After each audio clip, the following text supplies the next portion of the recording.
నమస్కారం అండి. నా పేరు doctor Sunil Reddy, consultant neuro psychiatrist and sexologist at treatment range hospital KBHB Hyderabad. So heart disease ఉన్న వాళ్ళలో ఈ షాక్ వేవ్ థెరపీ, అంగస్తంభన లోపాలకి ట్రీట్మెంట్‌గా పేరుగాంచిన ఈ షాక్ వేవ్ థెరపీ తీసుకోవచ్చా లేదా అన్నది చాలా మందికి అనుమానాలు ఉన్నాయి. ఈ హార్ట్ డిసీజ్ అంటే బైపాస్ సర్జరీలు చేసుకున్న వాళ్ళలో కానీ, స్టంట్ పెట్టుకున్న వాళ్ళలో కానీ, ఈవెన్ పేస్ మేకర్ యూజ్ చేస్తున్న వాళ్ళలో కానీ అంగానికి ఈ షాక్ వేవ్ థెరపీ అప్లై చేయడం వల్ల ఎటువంటి ఇబ్బంది కానీ, సైడ్ ఎఫెక్ట్స్ కానీ, ఫ్యూచర్‌లో కష్టాలు కానీ ఏమీ రావు.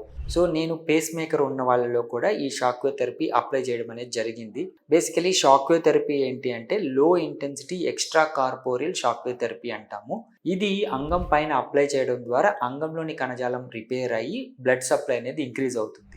ఇందులో ఎటువంటి షాక్ కానీ, ఎలక్ట్రిక్ షాక్ కానీ, ఏసీ కానీ, డీసీ కరెంట్ కానీ యూస్ చేయము. సో అందుకని స్టంట్లు వేసుకున్న వాళ్ళలో కానీ, పేస్ మేకర్ పెట్టుకున్న వాళ్ళలో కానీ, ఈవెన్ బైపాస్ సర్జరీ చేసుకున్న వాళ్ళలో కానీ ఇది ఎటువంటి సైడ్ ఎఫెక్ట్స్ని ఇవ్వదు. ఇది చాలా సేఫ్ ప్రొసీజరు, సైడ్ ఎఫెక్ట్స్ లేని ప్రొసీజర్. దీన్ని అందరూ యూస్ చేసుకోగలరు. Thank you.